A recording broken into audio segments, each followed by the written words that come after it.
Troisième vidéo de notre partie cinétique. La cinétique, c'est suivre une réaction et on va essayer donc de suivre une réaction plutôt lente parce que sinon, si elle est trop rapide, ça va se compliquer pour pouvoir suivre cette réaction.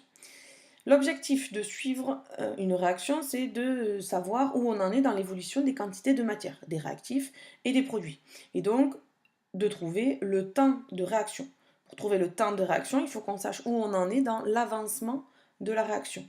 L'avancement, c'est ce dont on a déjà parlé, la grandeur qui apparaît dans les fameux tableaux d'avancement. Pour essayer de comprendre, on va prendre un exemple, la réaction d'oxydoréduction entre les ions iodure et les ions perchlorodisulfate.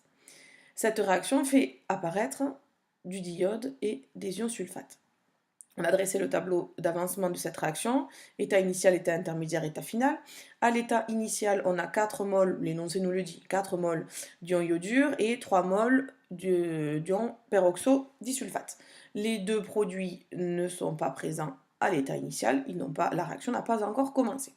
La première colonne correspond à la valeur de l'avancement. État initial, avancement 0. État intermédiaire, l'avancement a avancé de x. Il reste 4 moins 2x mol d'ion iodure. Il y en avait 4 au début, 2x ont été consommés, on en a donc 4 moins 2x qui restent. Pour les ions perchlorodisulfate, 3 moins x. Les produits, quant à eux, apparaissent, donc leur valeur est positive. On a x mol de diode qui apparaissent et 2x mol d'ion sulfate qui apparaissent. L'état final maintenant, la réaction s'arrête lorsque un des deux réactifs est totalement consommé. On l'appellera donc le réactif limitant. Quand lui est totalement consommé, la réaction s'arrête.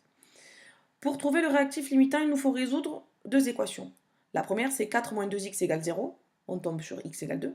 Et la deuxième, c'est 3 moins x égale 0, on tombe sur x égale 3. Dans le premier cas, ce seraient les ions iodures qui seraient le réactif limitant, et dans le deuxième cas, ce sont les ions perchlorodisulfate qui seraient le réactif limitant. Pour choisir, on va prendre la valeur la plus petite de x max, et la valeur la plus faible, c'est 2, ce qui voudrait dire que c'est les ions iodures qui sont les réactifs limitants. Du coup, à la fin, on n'a plus d'ions iodures, ils ont été totalement consommés, ce qui démontre encore une fois que c'est le réactif limitant. Il reste 3 moins 2, donc 1 mol d'ion perchlorodisulfate, et 2 mols de diode sont formés, 4 mols d'ion sulfate sont formés. Ça, c'est le tableau d'avancement. Ce tableau d'avancement, l'objectif, c'est de suivre les quantités de matière à l'instant T. À l'instant T, les quantités de matière sont celles qui dépendent de X, ici. Donc, ce qu'on va vouloir, nous, c'est trouver la quantité de matière à l'instant T. On verra par quelle méthode on va trouver ces quantités de matière. Et une fois qu'on aura ces quantités de matière, on pourra dresser ce genre de graphique avec les quantités de matière en fonction du temps. Donc si on regarde sur notre graphique, en jaune, en rouge, c'est celle des réactifs. La quantité diminue au cours du temps. La réaction consomme ces réactifs. Et en bleu et en vert, ce sont les courbes de fabrication, de création, d'apparition des produits.